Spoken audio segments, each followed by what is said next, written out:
जय हिंद साथियों, आप सभी का अपने YouTube चैनल कंप्यूटर ज्ञान क्लासेस में स्वागत है। साथियों, आज के इस वीडियो में हम बात करेंगे लिब्रे ऑफिस काल्क के कुछ महत्वपूर्ण तथ्य के बारे में। तो चलिए बिना कुछ देरी किए वीडियो को शुरू करते हैं। तो सबसे पहला यहाँ पर हमारा टॉपिक आता है कि लिब्रे ऑफिस काल्क है क्या। तो यहाँ पर लिखा गया पहला नंबर में, लिब्रे ऑफिस काल्क जो है एक स्प्रेडशीट सॉफ्टवेयर है और जिसका प्रयोग गणितीय गणनाओं से संबंधित डाटा का निर्माण करने के लिए किया जाता है। ठीक, नेक्स्ट हमारा है काल्क में टैब के स्थान पर मेनू पाए जाते हैं। यदि हम यहाँ पर काल्क को ओपन कर लेते हैं तो काल्क को जब आप ओपन करेंगे तो देखेंगे इसमें जो है टैब ना मिल करके आपको मेनू दिखाई दे रहे होंगे। और इसमें ये भी पूछा जाता है कि लिब्रे ऑफिस काल्क में कुल कितने मेनू होते हैं। तो यहाँ पर हमने मेंशन किया है लिब्रे ऑफिस काल्क में कुल 10 मेनू होते हैं। ठीक है, इसके बाद नेक्स्ट हमारा अगला टॉपिक आता है काल्क में खुलने वाले फाइल का बाय डिफ़ॉल्ट नेम जो होता है वो अनटाइटल्ड 1 होता है। मतलब जो नाम होता है उसका अपने आप उसका नाम होता है अनटाइटल्ड 1 होता है। और जब इसको हम सेव करते हैं तो यहाँ पर इसका एक्सटेंशन नेम जो लेता है वो .dos लेता है। ठीक है, तो यहाँ पर एक्सटेंशन नेम हमारा .ods होता है और यहाँ पर बाय डिफ़ॉल्ट नेम जो होता है वो होता है अनटाइटल्ड 1 होता है। नेक्स्ट टॉपिक पर चलते हैं। अगला टॉपिक हमारा काल्क में वर्कशीट को हम अधिकतम 400% तथा न्यूनतम 20% तक जूम कर सकते हैं। ठीक, यदि आप ओपन करेंगे काल्क को तो आप यहाँ पर नीचे देख सकते हैं कि इसको अधिकतम कितना जूम कर सकते हैं हम। ठीक है, तो यहाँ पर देखेंगे आपको मैक्सिमम जूम करने का यहाँ पर लिमिट मिलता है 400 और न्यूनतम जो होता है वो आपका 20% होता है। ठीक है, तो यहाँ से हम इसको जूम कर सकते हैं। बाय डिफ़ॉल्ट इसको हम 100 कर लेते हैं और इसी प्रकार से हम लोग अगले टॉपिक पर चलते हैं। फिर उसके बाद हमारा अगला टॉपिक है फार्मूला बार नेम बॉक्स के राइट साइड में स्थित होता है जिसमें एक्टिव सेल का डाटा और टेक्स्ट प्रदर्शित होता है। ये फार्मूला बार कहाँ होता है?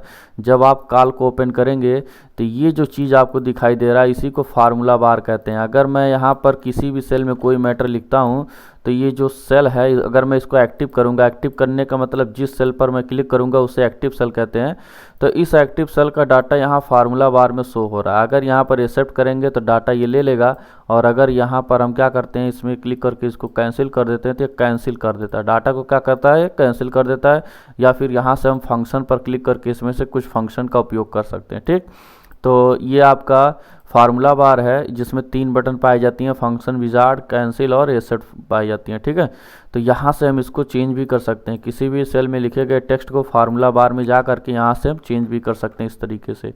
नेक्स्ट टॉपिक हमारा है किसी भी सेल में लिखे गए टेक्स्ट को एडिट करने के लिए उस पर डबल क्लिक करते हैं। जी हाँ दोस्तों, अगर आप किसी भी सेल में कोई भी टेक्स्ट मैटर लिखे हैं तो इसमें अगर एडिट करना है तो सबसे पहले आपको इसमें डबल क्लिक करना है। जब आप डबल क्लिक करेंगे तो ये सेल एडिट मोड आ जाता है और अगर बिना डबल क्लिक किए आप इसमें कोई दूसरा नाम लिखेंगे तो पुराना वाला मैटर क्या होता है वो हट जाता है। ठीक है, तो जब भी किसी सेल को आप एडिट करेंगे तो डबल क्लिक करेंगे। ठीक, नेक्स्ट टॉपिक हमारा है कि किसी भी सेल में लिखे गए टेक्स्ट को फार्मूला बार से भी एडिट कर सकते हैं। अभी हमने बताया ना, अब अगर आप कुछ भी यहाँ पर लिखे हो तो उसको फार्मूला बार पर क्लिक करके आप यहाँ से एडिट कर सकते हैं, वही चीज़ है।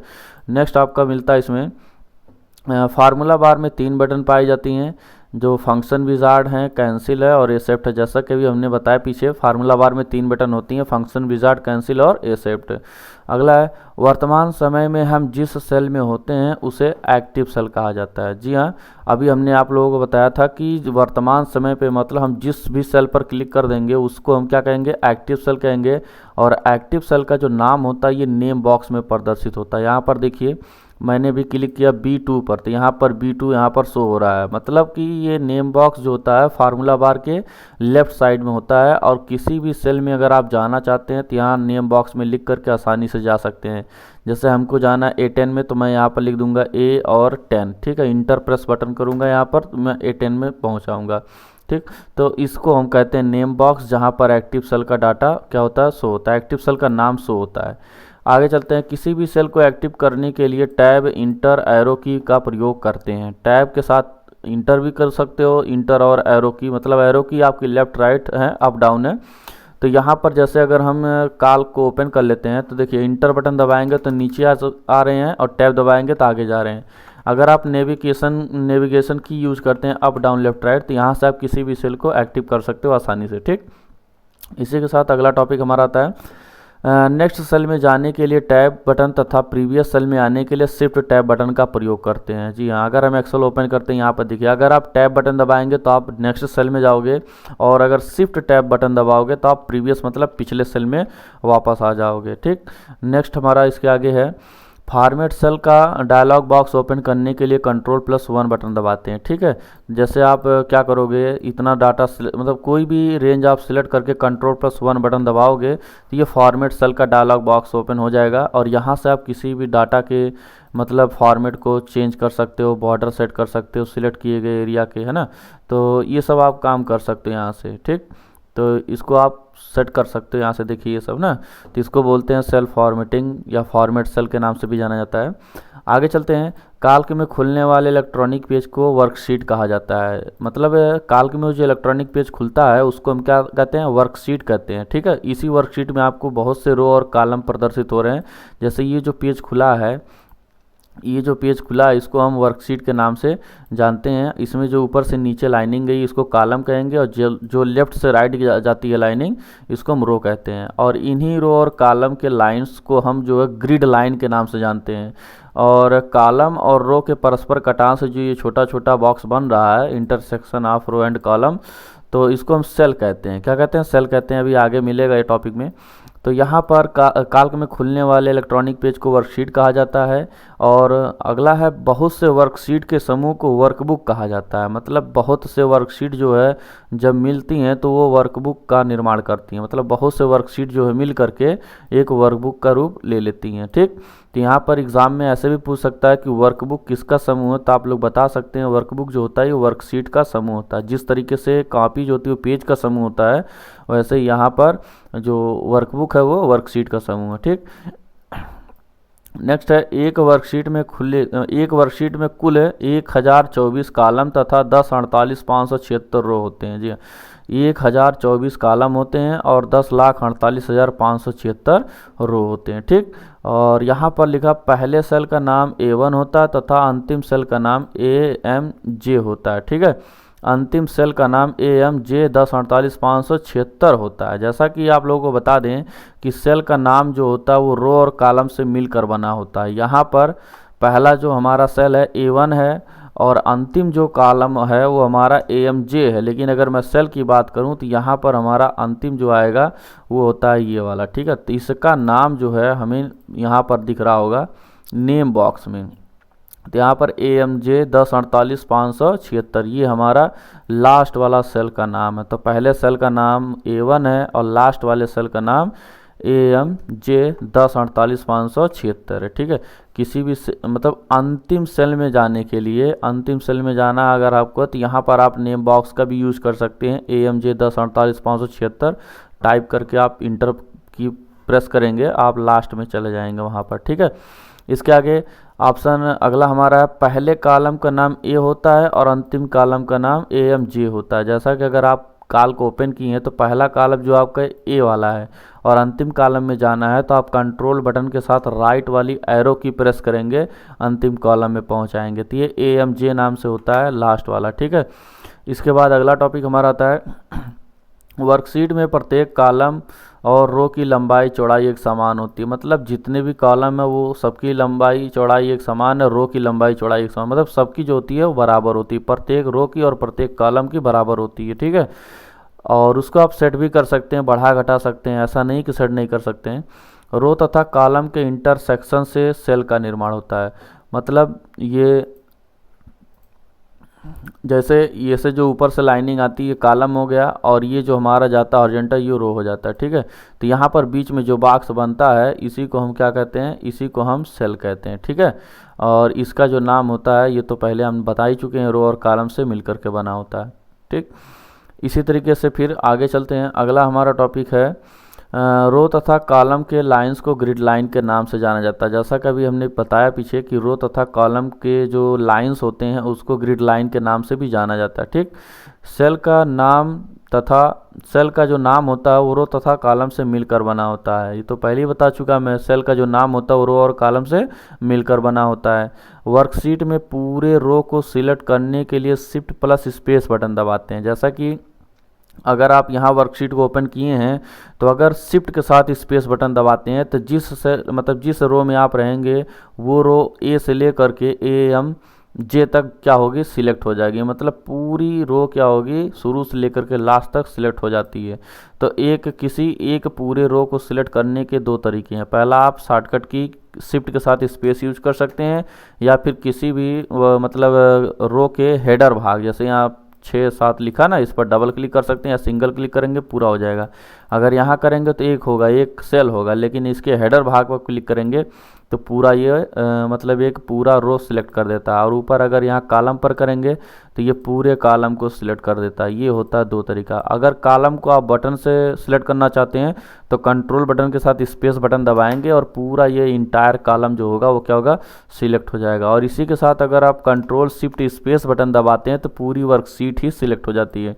पूरी वर्कशीट सिलेक्ट करने के लिए आप लोग Ctrl+1 भी दबा सकते हैं और कंट्रोल बटन के साथ कंट्रोल शिफ्ट स्पेस दबा सकते हैं। मतलब कंट्रोल शिफ्ट स्पेस दबा करके पूरे वर्कशीट को सिलेक्ट कर सकते हैं। वैसे अगर शॉर्टकट तरीका देखा जाए तो C फॉर कॉलम भी होता है और C फॉर कंट्रोल बटन भी होता है। मतलब एक पूरे कॉलम को अगर सिलेक्ट करना है तो कंट्रोल के साथ स्पेस दबा दो, C से कॉलम, C से कंट्रोल। मतलब एक पूरे कॉलम को सिलेक्ट करना है तो कंट्रोल स्पेस, और रो को करना है तो शिफ्ट प्लस स्पेस, पूरी वर्कशीट को करना है तो कंट्रोल शिफ्ट स्पेस। ठीक, ये आप ऐसे बना करके तैयार कर लीजिएगा अपना। ठीक, इसके बाद नेक्स्ट हमारा आगे मिलता है आपको टॉपिक, लिखा गया है कि वर्कशीट में पूरे कॉलम को सिलेक्ट करने के लिए कंट्रोल स्पेस बटन दबाते हैं। ये तो हो चुका है। वर्कशीट में किसी भी फार्मूला को लिखने से पहले इक्वल का सिंबल लगाते हैं। यदि आप अपने वर्कशीट में कहीं फार्मूला यूज करना चाहते हैं तो उसमें आप इक्वल का सिंबल लगाएंगे। ठीक है, बिना इक्वल का सिंबल लगाए आप कोई भी फार्मूला हल नहीं कर सकते। ठीक है, जैसे अभी देखिए मैं यहाँ पर लिख दिया 10+2, क्या इंटर मारने पर आया 12? नहीं आया ना। तो पहले बराबर लिखना, =2 लगा देना, फिर 10+2 लिख करके इंटर मारेंगे तो यहाँ पर देखिए आंसर आ जाएगा। ठीक, तो इस तरीके से आप यूज कर सकते हैं। आगे चलते हैं। बाय डिफ़ॉल्ट सेल में टेक्स्ट लेफ्ट साइड में सेट होता है तथा नंबर का अलाइनमेंट जो होता है वो राइट साइड में होता है। अगर आप यहाँ पर देखेंगे किसी भी सेल में यदि आप नंबर लिखते हैं, जैसे मैंने यहाँ पर कोई नंबर लिखा तो इस नंबर का अलाइनमेंट राइट है और कोई अंक इधर अक्षर लिखता हूँ, मान लीजिए मैं यहाँ पर कोई अक्षर लिखा, ये अक्षर इधर है और नंबर किधर होता है, ये राइट होता है। मतलब नंबर का अलाइनमेंट सेल में राइट होता है और टेक्स्ट का जो होता है वो लेफ्ट होता है। ठीक, नेक्स्ट टॉपिक पर चलते हैं। अगला हमारा है नेक्स्ट सीट पर जाने के लिए। ठीक है, नेक्स्ट सीट पर अगर आपको जाना है तो कंट्रोल बटन के साथ आपको पेज डाउन बटन दबाना पड़ेगा। मतलब कंट्रोल प्लस पेज डाउन दबा करके आप लोग मतलब अगले सीट पर जा सकते हो। इसमें कुछ उल्टा काम करता है। उल्टा का मतलब जैसे पेज अप से हमें आगे जाना चाहिए तो इसमें पीछे जा रहा है। मतलब नेक्स्ट सीट पर जाना है तो पेज डाउन बटन दबाना कंट्रोल के साथ, और प्रीवियस मतलब पिछले सीट पर जाना है तो पेज अप बटन दबाना है। ठीक है, और इसमें एक चीज़ और आप लोग ध्यान रखिएगा, जैसे कि अभी देखिए मैं पहले सीट पर हूँ, जब मैं कंट्रोल प्लस पेज डाउन दबाता हूँ तो आगे जा रहा हूँ। ठीक है, और कंट्रोल प्लस पेज अप दबा रहा हूँ पीछे जा रहा हूँ। लेकिन कभी कभी आता है कंट्रोल बटन के साथ टैब बटन आ जाता है, कंट्रोल टैब दबाओगे तो आप आगे जाओगे, और कंट्रोल शिफ्ट टैब अगर दबाते हो तो आप क्या होते हो, पीछे आते हो। ठीक है, तो ये दोनों शॉर्टकट की आप लोग याद रखिएगा। इसी के साथ आगे चलते हैं नेक्स्ट टॉपिक पर। बाय डिफ़ॉल्ट यहाँ पर, अच्छा ये यहाँ तक हो गया हमारा।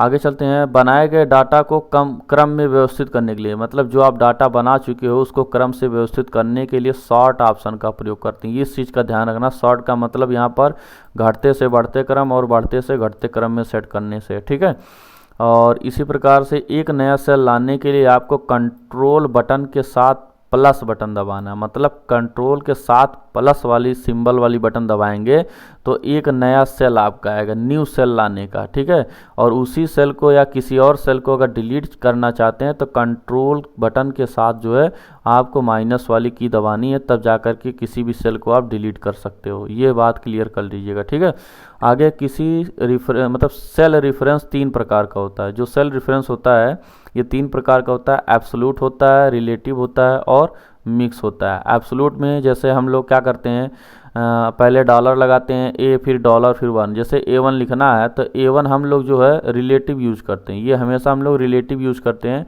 लेकिन अगर एब्सोल्यूट में लिखा जाएगा तो इस तरीके से लिखा जाएगा रिलेटिव इस तरीके से हो जाएगा, और मिक्स सेल जो होता है वो एब्सोल्यूट और रिलेटिव से मिल करके बना होता है। ठीक है, ये चीज़ आप लोग याद रख लीजिएगा। इसी के साथ आगे चलते हैं।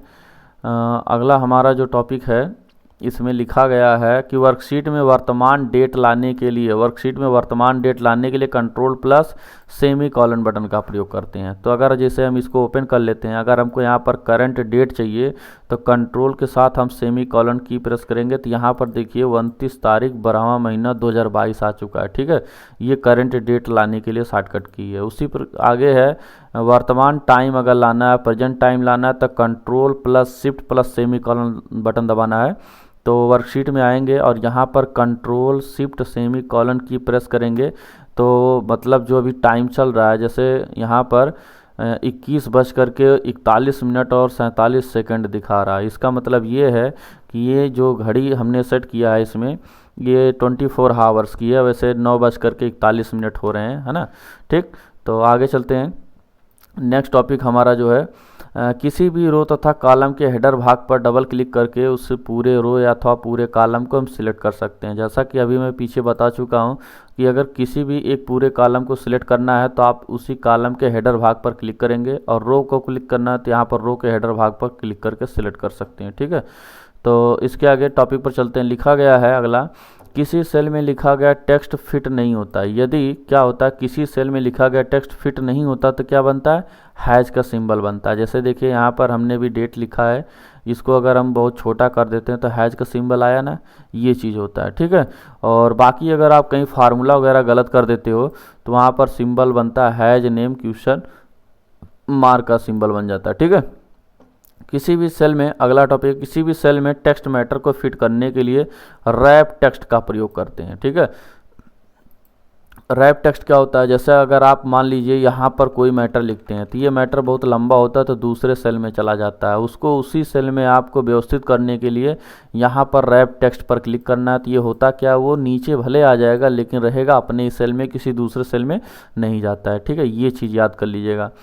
इसी प्रकार से हम आगे चलते हैं। ये भी पूछ सकता है कि वर्कशीट में हम किसी भी रो और किसी भी कॉलम को फ्रीज कर सकते हैं, तो आपका गलत जवाब हो जाएगा। क्यों, क्योंकि यहाँ पर जो है ना मतलब काल्क में जब वर्कशीट ओपन होगी तो आप केवल पहले रो और पहले कॉलम को फ्रीज कर सकते हैं, पहले रो और पहले कॉलम को फ्रीज कर सकते हैं, किसी को नहीं, मतलब किसी को भी नहीं कर सकते, केवल पहले और पहले, मतलब पहले रो और पहले कॉलम को ही फ्रीज कर सकते हो। यहाँ पर व्यू मेनू में आइएगा, व्यू मेनू में आने के बाद, है ना, यहाँ जब आप व्यू मेनू में आएंगे तो आपको मिलेगा यहाँ पर फ्रीज का ऑप्शन मिलेगा। ठीक है, तो यहाँ में आप जा करके यहाँ पर फ्रीज का ऑप्शन मिलता है, फ्रीज सेल में जाना, फ्रीज फर्स्ट रो कर देंगे तो ये पहला रो क्या हो जाएगा, फ्रीज हो जाएगा। अब आप नीचे तक जब आ जाएंगे ना तभी आपका जो है वहाँ पर रो स्टैंड रहेगा, मतलब ये अंदर नहीं जाएगा, आपको ये हेडिंग हमेशा दिखती रहेगी। ठीक है, इसी प्रकार से नेक्स्ट चलते हैं आगे। बाय डिफ़ॉल्ट काल्क में एक वर्कशीट ओपन होती है जिसका नाम शीट 1 होता है। ठीक है, तो अभी देखिए मैंने इसको नया ओपन किया है तो इसमें देखिए एक नया वर्कशीट हमारी ओपन हुई है जिसका नाम क्या नीचे दिख रहा है, शीट 1 दिख रहा है। ठीक, अगला टॉपिक है बाय डिफ़ॉल्ट लिब्रे ऑफिस काल्क में यहाँ पर स्पेलिंग मिस्टेक हो गया है, इसको आप जो है ध्यान मत दीजिएगा, CALC करिएगा केवल। बाय डिफ़ॉल्ट लिब्रे ऑफिस काल्क में फ़ॉन्ट का नाम जो होता है वो लिबरेशन सैंस होता है। अगर हम इसको देखेंगे तो यहाँ पर लिबरेशन सैंस लिखा है, और बाय डिफ़ॉल्ट फ़ॉन्ट की साइज़ जो होती है वो 10 पॉइंट होती है। बाय डिफ़ॉल्ट फ़ॉन्ट की साइज़ जो होती है वो 10 पॉइंट होती है, और फ़ॉन्ट का नाम क्या होता है, लिबरेशन सेरिफ होता है। अब बाकी इधर जो है कुछ इम्पॉर्टेंट मतलब शॉर्टकट की दिए गए हैं, इसको आप लोग याद कर लीजिएगा। यहाँ पर दिया गया है cell edit mode, cell edit mode का शॉर्टकट की F2 है, सेव एज टेम्पलेट का शिफ्ट F11 है, और मैनेज टेम्पलेट का कंट्रोल शिफ्ट N है। सिलेक्ट डाटा एरिया, मतलब कहाँ तक आप डाटा बनाए हो वहाँ तक सिलेक्ट करने के लिए control plus star button press करेंगे, और वैल्यू हाईलाइट करने के लिए कंट्रोल बटन के साथ F8 की प्रेस करेंगे। मतलब आप कहीं भी अगर कोई संख्या लिखेंगे तो कंट्रोल प्लस F8 दबा करके आप उसको हाईलाइट कर सकते हैं। देखिए जहां आप नंबर लिखेंगे वो क्या होगा, हाईलाइट होगा, क्योंकि आपने उसको एक्टिवेट कर दिया। ठीक, ये चीज़ होता है। आगे फंक्शन बटन का शॉर्टकट की यहाँ पर Ctrl+F2 है, और क्लियर सेल मतलब सेल में लिखे गए डाटा को क्लियर करने के लिए बैक स्पेस की का प्रयोग करते हैं, और उसी के साथ टोटल नंबर ऑफ सेल की बात करते हैं। अगर आपसे कहीं पर एग्ज़ाम में ये आ जाता है, पूछ लिया जाता है कि कुल कितने सेल होते हैं एक वर्कशीट में, तो आप रो और कॉलम का दोनों का मल्टीप्लाई कर दीजिएगा, बाकी जो आएगा वही आपका सेल आएगा। ठीक है, रो और कॉलम का आप मल्टीप्लाई करेंगे, उसके बाद जो भी वहाँ पर आएगा वो आपका क्या होगा, सेल की टोटल संख्या होगी, और वो भी एक वर्कशीट की होगी। ऐसा नहीं सभी की, एक वर्कशीट की संख्या आ जाएगी। एक वर्कशीट में टोटल सेल की संख्या ये है। ठीक है, आगे है नंबर फॉर्मेट। नंबर फॉर्मेट ये आपका बहुत इंपॉर्टेंट है, बहुत ही उपयोगी होगा, क्योंकि यहाँ पर आप जब आते हैं फॉर्मेट मेनू में, तो फॉर्मेट मेनू में नंबर फॉर्मेट आता है। यहाँ पर देखिए, जैसे नंबर के लिए Ctrl+Shift+1 है, परसेंट के लिए Ctrl+Shift+5 है, ये सब की है ना। जैसे देखिए, मैं यहाँ पर कोई भी नंबर रैंडम में टाइप कर देता हूँ। ठीक है, अब इस नंबर को हमें परसेंटेज में बदलना है, तो Ctrl+Shift+5 बटन दबाएंगे तो ये देखिए परसेंटेज में बदल जाएगा। अभी ये हैज बना है क्योंकि ये सेल छोटा है, फिट नहीं है, तो ये देखिए परसेंटेज बन चुका है। ठीक है, इसको डेट में बदलना है तो Ctrl+Shift+3 दबा देंगे, अब डेट के रूप में हो जाएगा। ठीक, और इसको अगर हम नंबर में बदलना चाहते हैं तो Ctrl+Shift+1 दबा देंगे और ये कि नंबर में बदल जाएगा। तो ये नंबर फॉर्मेटिंग का ऑप्शन जो होता है ना, ये मेन है, इसको आप लोग याद कर लीजिएगा। ये पूरा या स्क्रीनशॉट लेकर के कहीं अपने नोट्स में लिख लीजिएगा। ठीक, तो ये हमारे लिब्रे ऑफिस काल के कुछ महत्वपूर्ण तथ्य थे जो आप लोग सीख चुके हो। और आप हमारे चैनल पर नए हैं तो चैनल को ज़रूर सब्सक्राइब करिएगा, जिससे हमारे लेटेस्ट अपडेट आपको आसानी से मिलते रहें।